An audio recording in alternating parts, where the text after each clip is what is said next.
So you might have been wondering why I haven't made like a shock value video. And I've been actually talking about this inside my Patreon. Even though you don't see me consistently uploading on YouTube, I'm still making videos in the Patreon. So if you're into like the, content that's not public, that's private and exclusive, guys, make sure you check out the Patreon. The reason why I haven't been making any shock value YouTube videos is because, frankly, I'm not surprised about this correction. You've been following my content for the last 4 to 6 weeks. I've been consistently saying, as long as my indicator is telling us that we are lacking momentum, volume, liquidity, just being below that threshold can mean multiple things, but we're below it, that we are at risk, which means no matter if it's bearish or bullish news, for example, if we get bearish news being at risk, it can affect the cryptocurrency prices. Bullish news may have a minor effect the cryptocurrency prices. This is because we are lacking liquidity. If you just ask people around, ask regular people, there's a lot of people struggling. The government just opened. Most people would look at the whole government thing as a buy the rumor, sell the news event, but I'm not focusing on the government open, because there's a lot of data that's coming in now that the government is opening, and we'll know more about the data to be able to make decisions. And now we don't know what the data is going to say. The market is trying to anticipate what the data is going to say, right? If you look at the CME report, it's like 50-50 now between a cut and a pause, but that's neither here nor there. The fact of the matter is, if you look at the whales, and you can go to famous whales, you can go to Warren Buffett, Jeff Bezos, or even look at the record selling insiders in risk assets right now. A lot of people is moving into cash. And I talked about it being 4 different types of people in crypto right now.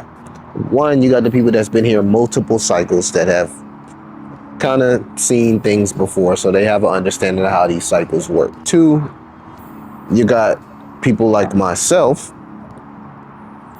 that bought up all into the bear market, right? And had an experience of the first bear market, right, going into a bull cycle. So for me, my time frame is different from others. Then you got people that bought into cryptocurrency when Trump became president because of all the hype. And then lastly, you got the people who have not bought into cryptocurrency, but they're doing research right now and they're wondering if I should get into crypto. So there's 4 different people, in my opinion, in cryptocurrency right now, right? And there's a thesis and a strategy for each one of those sectors. The point is, your strategy has to be based on your situation. So for me, I can only speak for me. I can't speak for anybody else's situation. For me, holding low caps, micro caps, a lot of these smaller altcoins is far more riskier than reward, because I made money on the way up. So I've consolidated my portfolio. I'm only focusing on 3 to 5 coins, and maybe only 3 in the near future. And anything I do, whether it's trading subnets, whether it's meme coins, that's all trading. That's all trading and looking to flip profit. So I want to make that clear. My portfolio is just the stuff that I have conviction in, and that may change. I've also took profits and moved out of a lot of the altcoins that I made profits on, and put that into stable coins,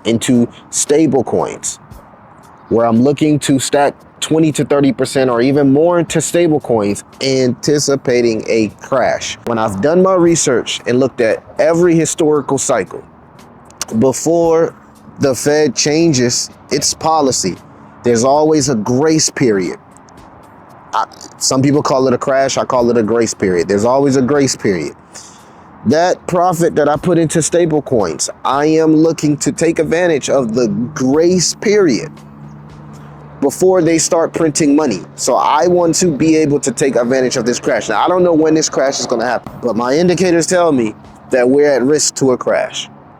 And you can look at the total cryptocurrency, you can look at the total 3, you can look at Bitcoin, you can look at ETH chart, all of them, others, they're all under that ultimate RSI. And I told you I was going to be the YouTuber to tell you guys when I was going to voice that concern. Well, that concern is now. because we're at the point where we're about to print a red candle under the 50-day moving average, the first one. We haven't printed it yet, but if the market was closed today, we would be under the 50-day moving average. So we're gonna look into Sunday and see if we close. The market needs to get back above that 50-day moving averages. If it doesn't, that's the first warning sign. Historically, first warning sign. The trend could possibly change. Then we'll have to pay attention to the next week to see if this was all just a fake out. So I think right now we're in the territory of uncertainty where people are trying to figure out if this is a trap, meaning a trap to trap liquidity into the next leg, or if this is the beginning of the bear market. All of these whales and all these big players, what are they doing?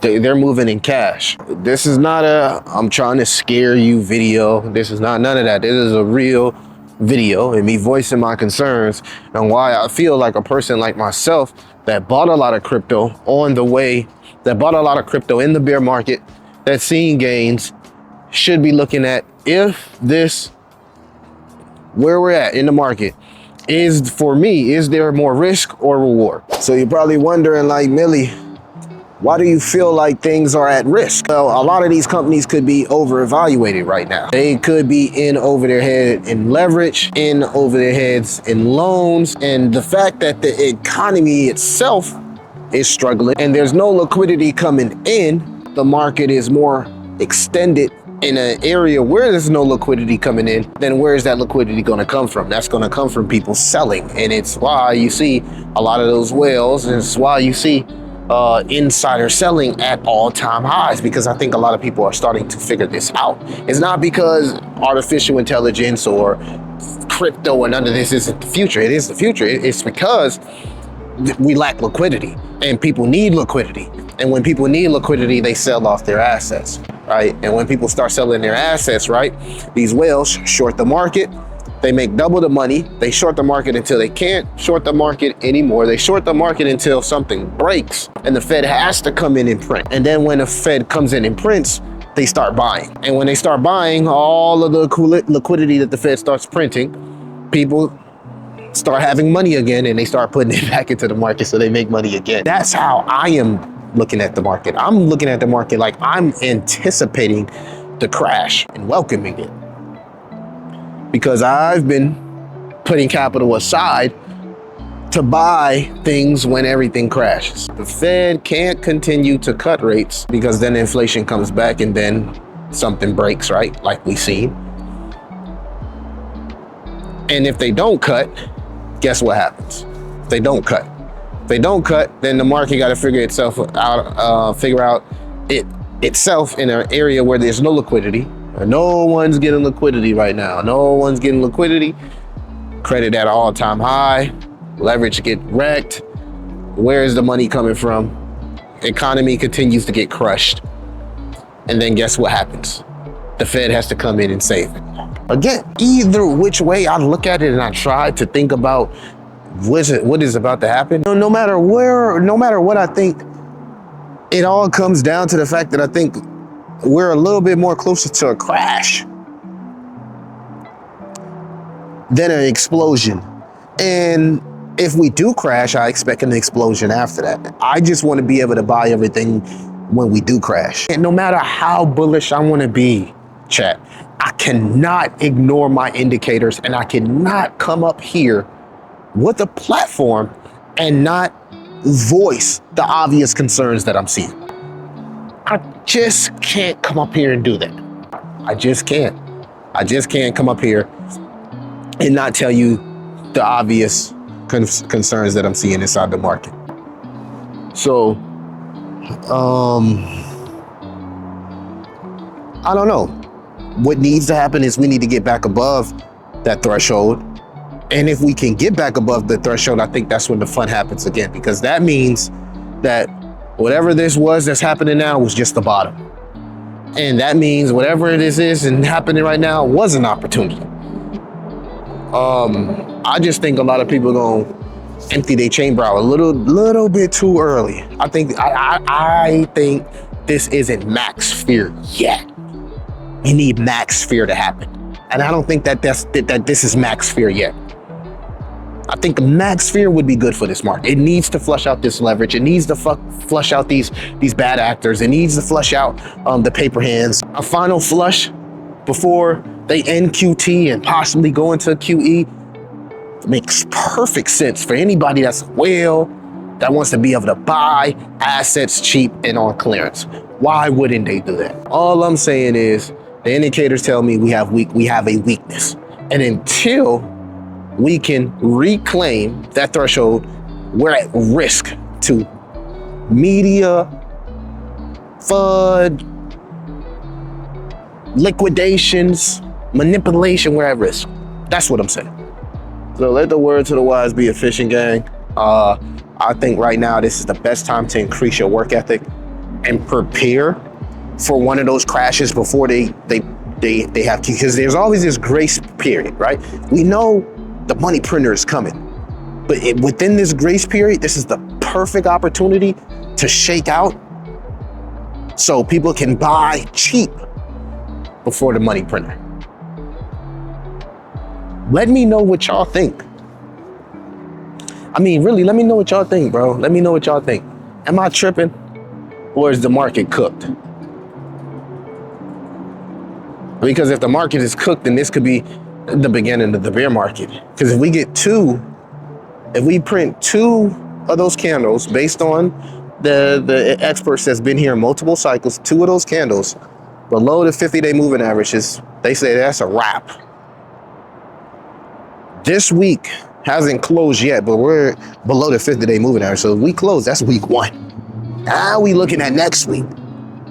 We looking at next week. Really, really peculiar, gang. Really, really peculiar. But like I said, guys, I'm not surprised, because I've been talking about this for the last 4 to 6 weeks, and I've been preparing capital, and let's go. If we crash, let's go. I thought that was a B. Oh, boy, that B. Oh, boy, that B. But if we crash, let's go. And that don't mean you empty the chamber all at once. Just gradually let the market come to you.